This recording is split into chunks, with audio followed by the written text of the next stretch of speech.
यह फिल्म निक लोवेल की कहानी बताती है, जो 1954 में जापान में कैद था। वह एक पूर्व अमेरिकी सैनिक है जिसे 10 वर्ष की जेल की सजा सुनाई गई है। शुरुआती दृश्य में निक जेल के बाथरूम क्षेत्र की सफाई कर रहा है। कुछ ही देर बाद 5 तगड़े टैटू वाले आदमी बाथरूम से बाहर आते हैं और उसे उत्तेजक निगाहों से घूरते हैं। उनके जाने के बाद निक बाथरूम में जाता है और वहाँ एक अन्य व्यक्ति को लटके हुए पाता है, जिसके हाथ बंधे हुए हैं। निक उस आदमी को बचाने की कोशिश करते हुए गार्डों को बुलाता है।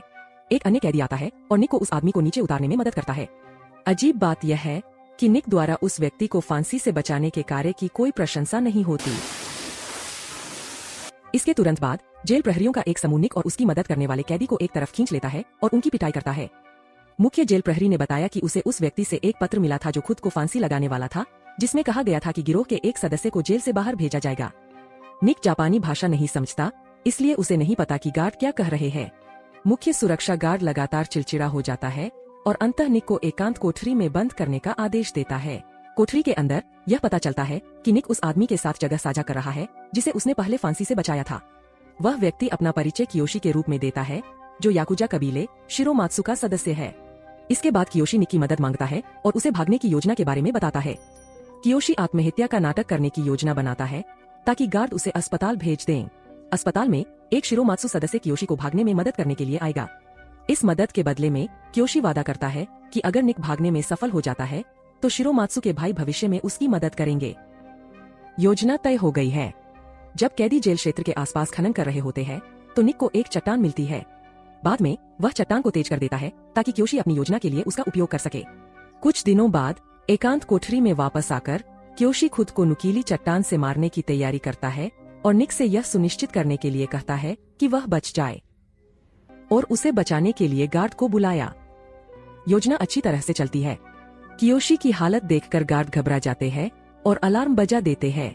संक्षेप में, निक अपनी मूल सजा से पहले ही रिहा होने में कामयाब हो जाता है। वह अपने बाल कटवाता है, दाढ़ी बनवाता है और एक नए रूप में जेल से बाहर निकलता है। एक आदमी और एक कार जेल के बाहर निक का इंतजार कर रहे हैं, जो उसे ओसाका में शिरोमात्सु मुख्यालय ले जाने के लिए तैयार है। आगमन पर निक का स्वागत किया जाता है और शिरोमात्सु कबीले के अधिकारियों द्वारा उसकी मदद के लिए धन्यवाद दिया जाता है।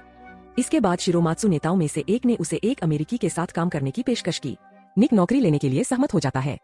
उस शाम जब शिरोमात्सु का एक सदस्य निक को होटल किराए पर लेने के लिए पैसे देता है, तो निक एक जुआ क्षेत्र और बार में चला जाता है। बार में निक की मुलाकात एक खूबसूरत जापानी महिला से होती है, जो तुरंत उसका ध्यान अपनी ओर खींच लेती है, इसलिए वह उसे उदारतापूर्वक टिप देता है। अगले दिन कियोशी निक को एंथोनी पेनेटी नामक एक अमेरिकी से मिलने के लिए एक फैक्ट्री में ले जाता है। निक का काम पेनेटी के साथ उसके धातु कारखाने और व्यवसाय के संबंध में बातचीत करना है, क्योंकि उसने पहले शिरोमात्सु के प्रस्ताव को अस्वीकार कर दिया था। पेनेटी को कोबे के एक अन्य गिरोह के सदस्य सिसु से एक अमेरिकी वार्ताकार के माध्यम से बातचीत का प्रस्ताव मिला था। पेनेटी निक के आगमन का स्वागत नहीं कर रहे हैं। इसके बजाय उन्होंने जापानी संस्कृति और याकुजा की आलोचना की तथा यह स्पष्ट किया कि वे फैक्ट्री की धातु को शिरोमात्सु द्वारा प्रस्तावित कीमत से कम कीमत पर नहीं बेचेंगे और अब तुम मेरे कार्यालय से बाहर निकल सकते हो। निक को एहसास होता है कि केवल शब्दों से बातचीत सुचारू नहीं होगी, इसलिए वह एक टाइपराइटर पकड़ता है और पेनेटी के सिर पर वार करता है, जिससे वह चुप हो जाता है और शिरोमात्सु के प्रस्ताव से सहमत हो जाता है। अपनी पहली नौकरी सफलतापूर्वक पूरी करने के बाद शिरोमात्सु के अधिकारी निक को कियोशी के साथ बार में ले जाते हैं। हालांकि जब वे शराब पी रहे थे तो सेजू कबीला उनके पास आया और उनसे पूछा कि उन्होंने पेनेटी के साथ क्या किया था। सेजू कबीले का एक सदस्य निक को तब तक उकसाता रहता है जब तक कि उसका गुस्सा भड़क नहीं जाता और वह उसके सिर पर बोतल फोड़ देता है। शिरोमात्सु के सदस्य तुरंत कार्रवाई करते हैं और शिजू पर बंदूकें तान देते हैं, जिसके बाद वे निक के कृत्य का बदला लेने का इरादा त्याग देते हैं और बार से बाहर निकल जाते हैं। बार में निक का व्यवहार शिरोमात्सु का ध्यान आकर्षित करता है तथा कियोशी का भी समर्थन प्राप्त करता है। इसके बाद कियोशी निक को एक शानदार अपार्टमेंट देता है और शिरोमात्सु याकुजा कबीले में शामिल होने की इच्छा व्यक्त करता है।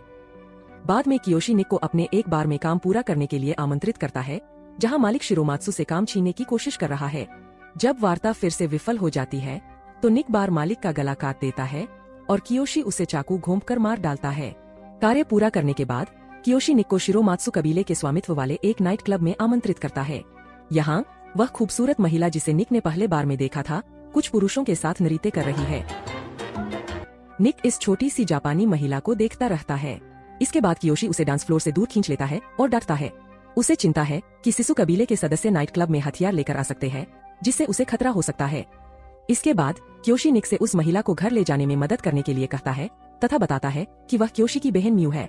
निक आदेश का पालन करता है, लेकिन जब वह म्यू के दरवाजे पर पहुंचता है तो वह उसे अंदर आने के लिए चिढ़ाती है। क्या आप अंदर आना चाहते हैं? हाँ। वे अंतरंग हो जाते हैं और निक को म्यू की पीठ पर एक याकुजा टैटू दिखाई देता है। अगले दिन चीजें तब बदल जाती है जब कियोशी निक को एक नए काम के लिए बुलाता है। वह उसे मिशन के लिए एक अमेरिकी सैनिक से हथियार खरीदने के लिए कहता है। कियोशी समझाता है कि सैनिक को यह नहीं पता होना चाहिए कि निक और यह खरीद शिरोमात्सु कबीले से जुड़ी हुई है, इसलिए निक को यह कार्य अकेले ही करना होगा। इसके बाद निक गोदी की ओर जाता है, जहां उसे हथियारों के व्यापार के लिए अमेरिकी सैनिक से मिलना होता है। सैनिक को खोजने के बजाय उसे एक मृत शरीर मिलता है और इसके तुरंत बाद सिसु कबीला वहां पहुंच जाता है। कबीला हथियार व्यापार को रोकने और निक से उसके पैसे लूटने का प्रयास करता है। हालांकि चूंकि निक ने पहले ही अपनी कार में पैसे छिपा दिए थे, इसलिए सेजू के सदस्य उन्हें ढूंढ नहीं पाते, जिससे वे क्रोधित हो जाते हैं और उसे मारने का निर्णय लेते हैं। सेजू के एक सदस्य को निक को मारने का आदेश दिया जाता है और वह उसे घुटने टेकने की धमकी देता है। प्रारंभ में निक आदेश का पालन करता है, लेकिन वह जल्दी ही अपने कौशल का उपयोग करके स्थिति को बदल देता है। सेजू कबीले पर हमला करता है और उनके 2 सदस्यों को मार डालता है।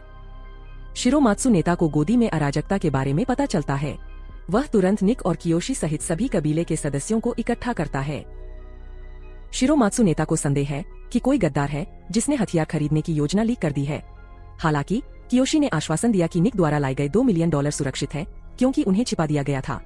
इसके अलावा शिरोमात्सु नेता निक पर 2 सिसु सदस्यों की हत्या करके गलती करने का आरोप लगाता है, जिससे संभावित रूप से गिरोह युद्ध छिड़ सकता है। इसे रोकने के लिए शिरोमात्सु नेता निक को माफी के तौर पर अपनी 2 उंगलियां काटने का आदेश देता है। यह सुनकर कियोशी शिरोमात्सु नेता से अपनी उंगलियां काटने की अनुमति मांगता है, क्योंकि उसे निक को शामिल करने का अपराध बोध होता है। शिरोमात्सु नेता सहमत हो जाता है और फिर वह निक और क्योशी दोनों की कटी हुई उंगलियां सिसु कबीले को उनके 2 सदस्यों की मौत के लिए माफी के रूप में भेजता है। इसके बाद दृश्यकार में निक और शिरोमात्सु नेता के बीच बातचीत पर केंद्रित हो जाता है। उनकी बातचीत से पता चलता है कि शिरोमात्सु नेता, जो कि क्योशी का सौतेला पिता भी है, को संदेह है कि उनके कबीले में एक सिसु जासूस है। इसके बाद शिरोमात्सु नेता निक को एक समारोह में ले गए, जहां उनका औपचारिक स्वागत किया गया और आधिकारिक तौर पर उन्हें शिरोमात्सु कबीले के सदस्य के रूप में शामिल किया गया। बाद में उस शाम जब वे निक के शामिल होने का जश्न मना रहे थे, निक क्योशी से बात करने के लिए बार से बाहर आया। निक क्योशी को म्यू के साथ अपने रिश्ते के बारे में बताता है, जिसे शुरू में क्योशी ने मंजूरी नहीं दी थी। कियोशी नहीं चाहता कि उसकी बहन याकुजा में शादी करे, क्योंकि उसे उसकी सुरक्षा की चिंता है, लेकिन निक जिद करता है और कसम खाता है कि चाहे कुछ भी हो जाए वह म्यू की रक्षा करेगा। यह जानने के बाद कि निक और म्यू अंतरंग हो गए हैं, क्योशी अंततः उनके रिश्ते के लिए सहमति देती है और यहाँ तक कि निक को बधाई भी देती है, क्योंकि इसका मतलब है कि वे अब भाई है। शिरोमात्सु कबीले में याकुजा सदस्य के रूप में आधिकारिक रूप से स्वीकार किए जाने और क्योशी की स्वीकृति प्राप्त करने के बाद निक ने अपनी पीठ पर म्यू से मिलता जुलता टैटू बनवाने का फैसला किया। जब निक टैटू बनवाता है तो म्यू उसके पास खड़ी रहती है और उसे याकुजा की अनोखी शारीरिक कला का महत्व समझाती है। अगले दिनों में निक पूरी तरह से याकुजा जीवन शैली में डूब जाता है। एक दिन म्यू के साथ ट्रेन में यात्रा करते समय निक को एक सिसु सदस्य दिखाई देता है, जिसने पहले भी उसे मारने की कोशिश की थी। इसके बाद दृश्य बदल जाता है और सिसु समूह शिरोमात्सु कबीले मुख्यालय में पहुंचता है। वे एक व्यापारिक सौदे का प्रस्ताव देने की योजना बनाते हैं, लेकिन शिरोमात्सु नेता अपमानित महसूस करता है, क्योंकि सेइजू उनके नेता को साथ नहीं लाया, बल्कि किसी ऐसे व्यक्ति को भेज दिया जिसे बहुत युवा माना जाता है। नेता की निराशा के बावजूद शिरोमात्सु कबीले का ओरोची नामक एक अधिकारी उसे व्यापारिक प्रस्ताव स्वीकार करने के लिए राजी कर लेता है, जिसे शिरोमात्सु नेता तुरंत अस्वीकार कर देता है। उस रात जब ओरोची और कियोशी शराब पी रहे थे, ओरोची ने अपनी निराशा व्यक्त की कि शिरोमात्सु नेता ने उसकी सलाह पर ध्यान नहीं दिया। कियोशी ने उसे चेतावनी दी थी, लेकिन ऐसा लगता है कि ओरोची पहले ही उसके क्रोध से भस्म हो चुका है। यह विशेष रूप से तब स्पष्ट होता है जब ओरोची घर लौटता है, जहां शिरोमात्सु नेता चिड़चिड़ापन दिखाता है और उससे मिलने से इनकार कर देता है। ओरोची म्यू से मिलने के लिए बार से निकलता है। यह पता चलता है कि म्यू और ओरोची के बीच अतीत में एक रोमांटिक रिश्ता था और इस बार वह इसे फिर से जगाने की कोशिश करता है, लेकिन वह उसे दृढ़ता से अस्वीकार कर देती है। ओरोची का गुस्सा चरम पर पहुंच जाता है और गुस्से में वह उसे परेशान करने का प्रयास करते हुए थप्पड़ मार देता है। इसके बाद दृश्य शिरोमात्सु और सेइजू कुलों के बीच एक सुमो मैच की ओर मुड़ता है। इस बार सेइजू के अध्यक्ष स्वयं एक अन्य प्रस्ताव लेकर शिरोमात्सु नेता के पास जाते हैं। यह कोई व्यापारिक प्रस्ताव नहीं है, बल्कि शिरोमात्सु नेता के लिए सेवानिवृत्त होने और अपने कबीले को सेइजू के साथ विलय करने की अनुमति देने का निमंत्रण है। शिरोमात्सु नेता इसे अपमानजनक मानते हुए प्रस्ताव को अस्वीकार कर देता है। वह सेइजू के चेयरमैन को याद दिलाता है कि शिरोमात्सु कबीला भेड़िए है, न कि बार के भीतर कैद कुत्ते। जाने से पहले वह सेइजू के चेयरमैन को चेतावनी देता है कि कोबे लौटते समय सावधानी बरतें। इस बीच एक अमेरिकी व्यक्ति अचानक घर जाते समय निक का स्वागत करता है। यह व्यक्ति पॉली बोवर्स है, जो एक अमेरिकी सैनिक है और निक का साथी है, जो छुट्टी पर है। बोवर्स निक को देखकर आश्चर्यचकित तो होता है, लेकिन खुश भी होता है, इसलिए निक भी उसके साथ जाने को बाध्य होता है। हालांकि उनकी बातचीत के दौरान बोवर्स ने निक की शिकायत करने की धमकी दी तथा खुलासा किया कि निक ने कोर्ट मार्शल से बचने के लिए अपनी मौत का नाटक किया था। निक तुरंत सोचता है और उसे अपने घर आमंत्रित करता है। घर पर निक बोवर्स को एक पेय पदार्थ देता है, लेकिन फिर एक छोटे चाकू से उसकी गर्दन पर वार कर देता है, जिससे उसकी मौत हो जाती है। निक फिर मियू के घर जाता है। जब मियू दरवाजा खोलती है तो निक उसके चेहरे पर चोट के निशान देखकर चौंक जाता है। गुस्से में वह मियू से आग्रह करता है कि वह उसे बताए कि उसे किसने चोट पहुंचाई। वह कुछ भी कहने से इनकार कर देती है, लेकिन वह यह बता देती है कि वह निक के बच्चे की मां बनने वाली है। आश्चर्य की बात है कि वह उसे जाने के लिए कहती है। निक फिर मियू के घर से निकल जाता है और कियोशी के घर जाता है और उसे मियू की गर्भावस्था के बारे में बताता है। निक कियोशी से कहता है कि अगर कियोशी चाहे तो वह शिरोमात्सु कबीले को छोड़ देगा। कियोशी नाराज नहीं होता, बल्कि निक को घर में आमंत्रित करता है।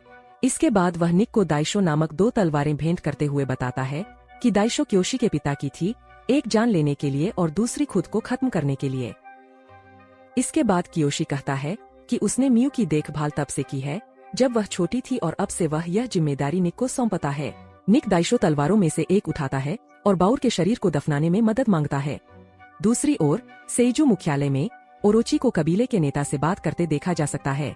यह पता चलता है कि ओरोची ने शिरोमात्सु को धोखा दिया है और वह कबीले को नष्ट करने की योजना बना रहा है। अगले दिन शिरोमात्सु नेता कियोशी और निक के साथ एक दर्जी की दुकान पर जाता है। जब नेता फिटिंग रूम से बाहर नहीं आता तो निक उसका पीछा करता है और पाता है कि एक दर्जी की दुकान का कर्मचारी नेता का गला घोंट रहा है। निक उसे बचाने की कोशिश करता है, लेकिन कियोशी जो वहां आता है और घटना को देखता है, कर्मचारी को गोली मार देता है। वे कार की ओर भागते हैं, लेकिन इससे पहले कि वे बच सकें, सेजू कबीले के सदस्य उन पर घात लगाकर हमला कर देते हैं। निक और कियोशी नेता की रक्षा करने की कोशिश करते हुए वापस लड़ते हैं। संघर्ष के दौरान सेजू कबीले का एक सदस्य कियोशी को गोली मारकर हत्या कर देता है। निक और नेता भागने में सफल हो जाते हैं और अपने बेस पर लौट आते हैं, जहां वे शेष सभी कबीले सदस्यों को इकट्ठा करते हैं। नेता ने खुलासा किया कि जिस कार ने उन्हें दर्जी की दुकान तक पहुंचाया था, उसमें सेइजू कबीले के सदस्य थे, जो शिरोमात्सु कबीले के भीतर एक गद्दार होने का संकेत देता है। वे बदला लेने का निर्णय लेते हैं और सिसु कबीले के विरुद्ध युद्ध की घोषणा करते हैं। इस बीच जब निक मियू को कियोशी की मौत की खबर देता है तो वह पागल हो जाती है। निक और शेष शिरोमात्सु सदस्य व्यवस्थित रूप से सिसु कबीले के सदस्यों को खत्म करना शुरू कर देते हैं। निक द्वारा एक उच्च पदस्थ सेइजू नेता को सफलतापूर्वक डराने के बाद ऐसा लगता है कि शिरोमात्सु युद्ध जीतने की कगार पर है। हालांकि सेइजू नेता युद्ध समाप्त करने के संदेश के साथ एक युवा लड़के को शिरोमात्सु मुख्यालय भेजता है। वह शिरोमात्सु कबीले को बिना हथियारों के तटस्थ क्षेत्र में लड़ने के लिए आमंत्रित करता है। शिरोमात्सु नेता सहमत हो जाता है और निक तथा अन्य कबीले सदस्यों को युद्ध शुरू करने के लिए घाट पर भेज देता है। आश्चर्य की बात है कि सेइजू के अध्यक्ष ओरोची के साथ आते हैं, जो शिरोमात्सु को धोखा देने की बात स्वीकार करता है। शिरोमात्सु नेता, जो ओरोची को अपने बच्चे की तरह मानता था, उसे माफ कर देता है और उससे कहता है कि इससे पहले कि बहुत देर हो जाए वह शिरोमात्सु लौट आए। जैसे ही वे गले मिलते हैं, ओरोची शिरोमात्सु नेता को चाकू घोंपकर मार देता है। हथियारों से घिरे शिरोमात्सु सदस्य हस्तक्षेप करने में असमर्थ है और केवल असहाय होकर देख सकते हैं। ओरोची ने तब घोषणा की कि शिरोमात्सु कबीला समाप्त हो गया है और अगर निक मियू को छोड़ देता है तो वह अपनी जान देने की पेशकश करता है। निक ओरोची के प्रस्ताव को अस्वीकार कर देता है और हमला करने के लिए तैयार हो जाता है, लेकिन एक स्नाइपर उसके पैर में गोली मार देता है। इस बीच पुलिस ने शिरोमात्सु मुख्यालय पर छापा मारा और आग लगा दी।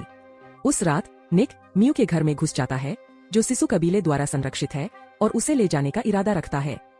इसके बाद वह कियोशी द्वारा दी गई दाइशो तलवार के साथ सेइजू मुख्यालय की ओर जाता है और साहसपूर्वक सेइजू कबीले से ओरोची को मारने की अनुमति मांगता है। निक से भिड़ने के बाद ओरोची ने दाइशो तलवार को उस पर वापस फेंक दिया और कहा कि वह निक से नहीं लड़ेगा क्योंकि वह सिर्फ एक बाहरी व्यक्ति है और कभी भी सही मायने में याकुजा का हिस्सा नहीं बन पाएगा।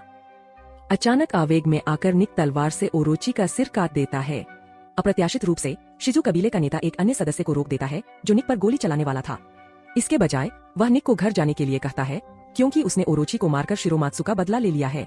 निक उनकी बात मान लेता है और सिसु मुख्यालय छोड़ देता है। आउटसाइडर का अंत निक के उस अपार्टमेंट में पहुंचने के साथ होता है जहां उसने मियू को छिपा रखा है। वह उसे कसकर गले लगाती है और अपार्टमेंट की रखवाली कर रहा एक अन्य शिरोमात्सु याकुजा निक के सामने झुकता है, यह संकेत देते हुए कि वह शिरोमात्सु कबीले का अगला नेता हो सकता है।